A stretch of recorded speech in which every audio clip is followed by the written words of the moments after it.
Hello everyone. In this short video, I'm going to talk about extended reality that all of you are going to create, and we are going to see where in the in extended reality spectrum your game is going to fall. So in general, extended reality or XR is an emerging umbrella term for all of the immersive technologies. XR refers to the spectrum of experiences, including augmented reality, mixed reality, and virtual reality.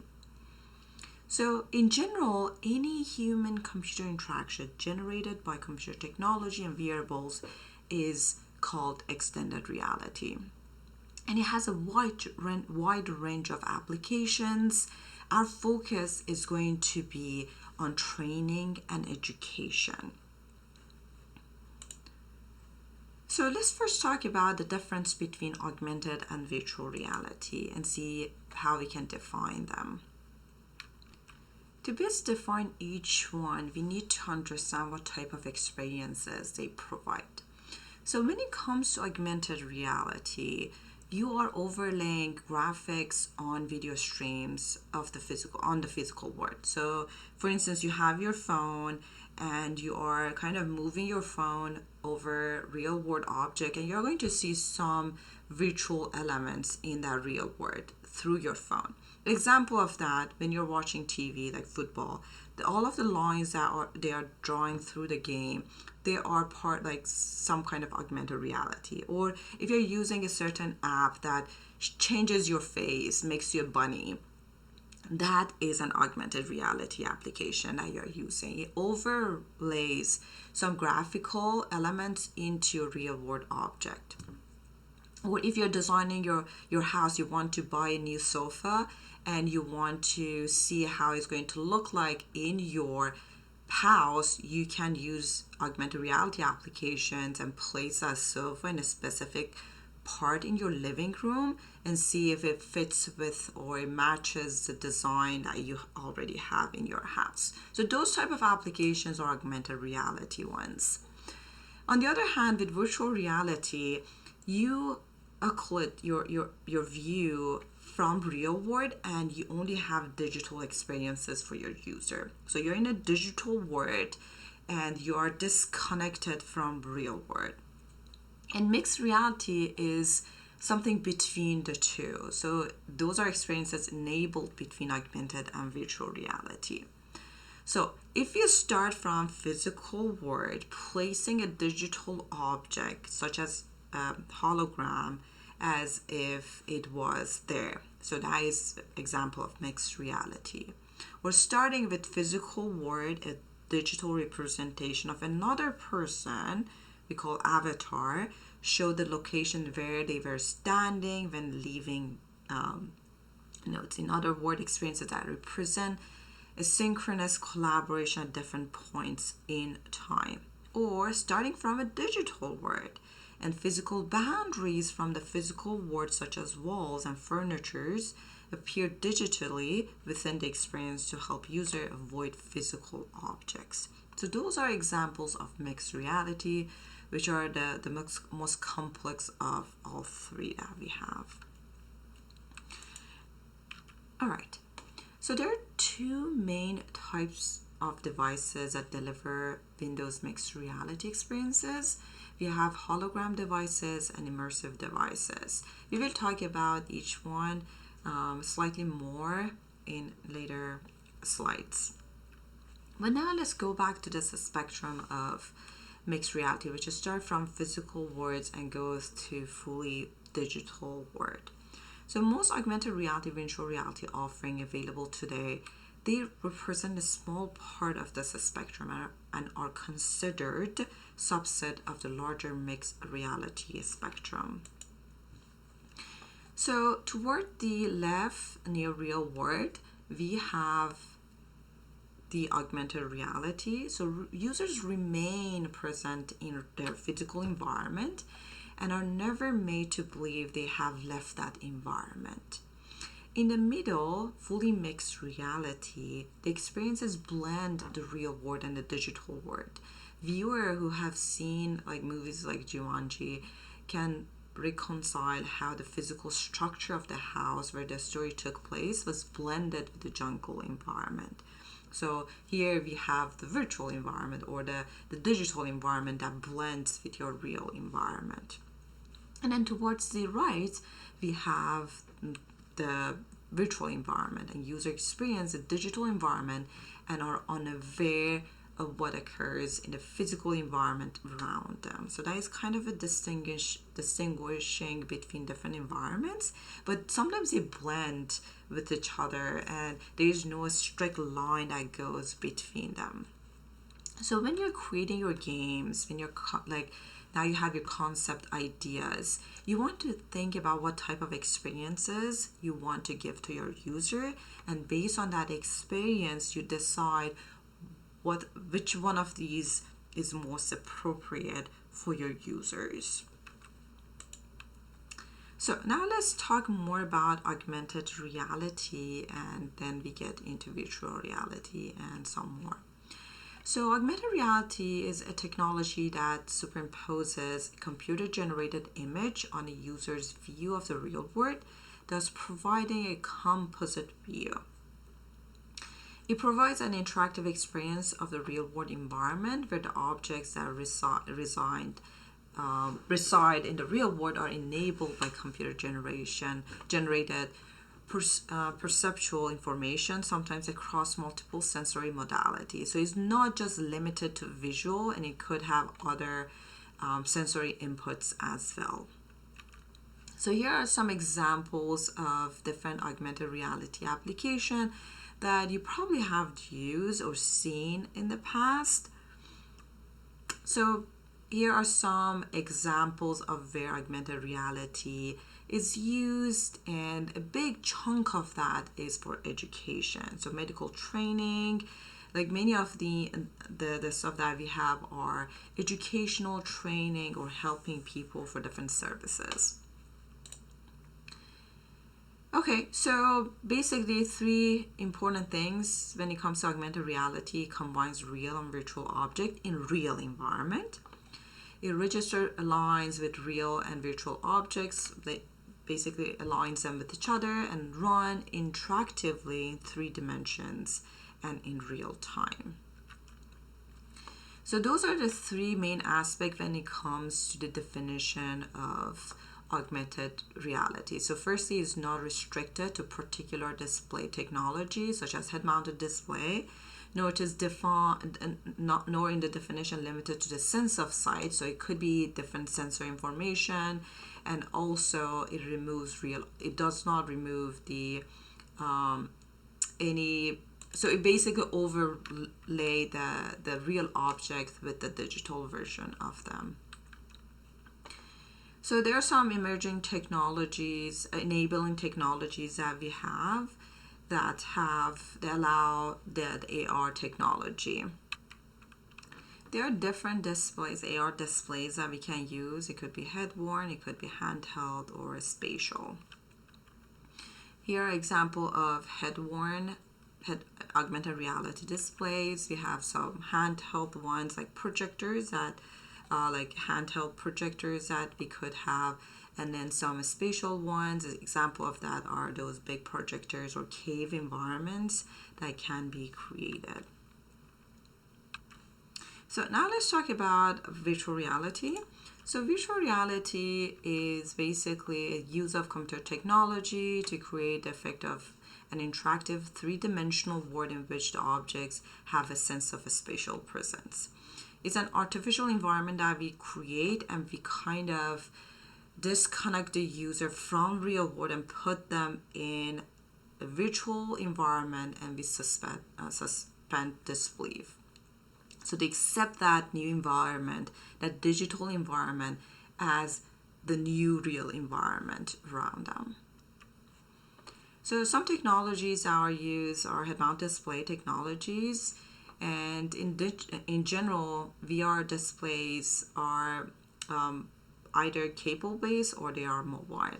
So depending on what type of games you're creating, you need to take this limitation into consideration. There's some other devices that can be used in conjunction with head-mounted displays, like haptic devices, controllers, trackers. Like, there are different things that you can add to your system, again depending on what type of game, what type of applications you're creating, and what are the needs for the user, what are the sensory information they need to have through that application. All right, so there's 5 main customer head-mount display currently on the market. We have Meta Quest. So we have a couple of Oculus Quest 2s. I'm purchasing one new one. So if anyone needs any, if you're creating virtual reality games, you need to talk to me so I can provide some hardware to you. We don't have any Sony PlayStation VR yet. Microsoft HoloLens, we do have the Microsoft HoloLens and Samsung Gear VR. We don't have that HTC Vive. We own a couple of those as well, also with the eye tracking. So if you need any hardware, depending on what you're creating, let me know. If you don't have it, I might be able to purchase that. And there are several others that are being developed, and there are some that are already in the market, but these are the 5 main ones. So some modern customer head-mount display, the cheapest one is probably Google Cardboard, and you can put your phone on it to create virtual environments. So we have Oculus Quest, Oculus Rift, like different technology, different type of hardware that they have out there. This is one of the first one they had. So this is like a history of like different head-mount displays. And then HTC Vive, this is like one of the first generation of head-mounted display, like HTC Vives. It was tethered, but it was extremely nice when it came out. Right before having HTC Vive, the ones that we were, for instance, using in our lab cost us $40,000. And then HTC Vive came out and it was only $700, that like about 5-10 years ago. So it was extremely helpful for different research projects, for different application you were creating. Okay, these are like the first 3 that kind of came out about similar time, and they're still in the market. They have changed slightly, and they are like more ergonomically more comfortable, I say. So they're more ergonomic, most of them. Okay, the other virtual reality concept is Cave, which is created through projectors. So you have several projectors around the user, and it's going to detect users' perspective, and based on that, it's going to create that environment. Some of them have also ceiling and floor, and like it's all around the user, but the most common ones are 4 sides. So you have left, front, right, and then the floor of that cave environment. So there are some specific characteristics of VR games that make them unique, but everything else that we have when it comes to game design is similar when you're creating a VR game versus any other traditional games that you're creating. The 2 unique aspects of VR games are their affordances and constraints that they are creating. So affordance is an action that is made possible. And through affordance, we have 2 main concepts, presence and immersion. Presence is a feeling that you're actually there. So we have 3 types of presence. We have self-presence, like being someone else, place presence, being some other place, and social presence, being around other people. And then with immersion is a sensory input you would get if you actually were there. So immersion is more about sensory input. Presence is more about feeling. And then we have this direct manipulation of virtual objects. So it's like there's a coupling of head position, body position, and hands. So if you move, you will see that exact movement in the VR environment. And then we have some unique constraints that comes into VR. So constraints are basically limitations that you have. So you need to be very careful because the because of the affordances of VR, it also provides some constraints. So for instance, creating some sickness in VR. So we do have vergence accommodation mismatch when it comes to eyes. So you have your screens are very close to your eyes, but the object you're looking at is far in the scene. So that mismatch kind of causes sickness in people. We also have gorilla arm form holding motion wand, so you can like create different effects with that.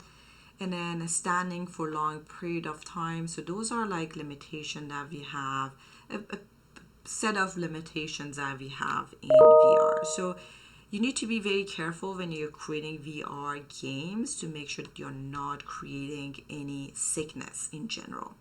Another thing that is important is emotional responses that we get when it comes to VR games. So you are there and everything around you, you see them in their full size. They could get very close to you, and sometimes it could be very uncomfortable. It could cause a stress. So you need to be, as a designer, you need to take into account all of those emotions that could go to your user and prevent any uncomfortable emotions or uncomfortable experiences for your users.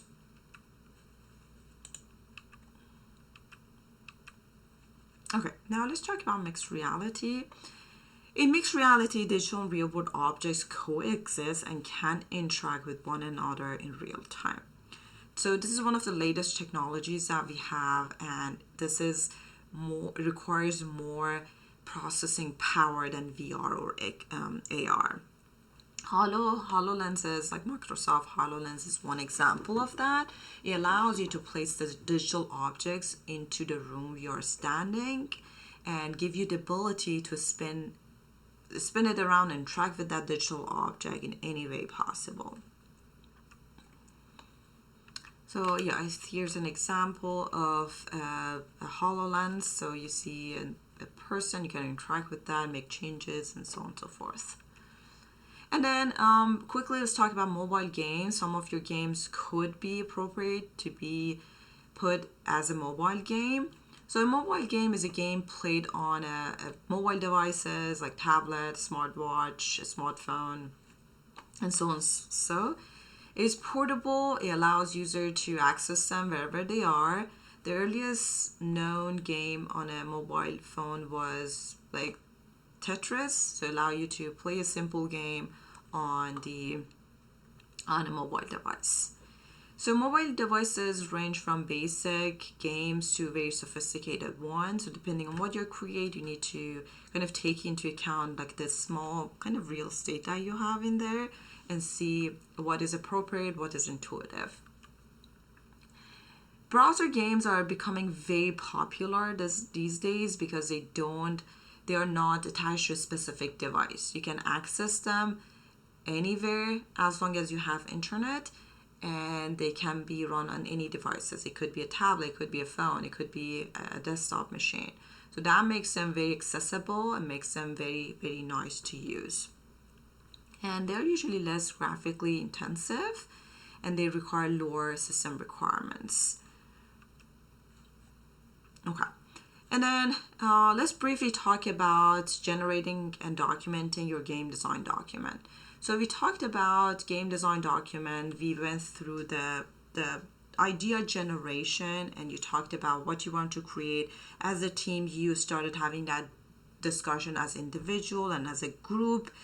And now it is the time to make sure everything that we are talking about, anything that we are doing, is documented properly. So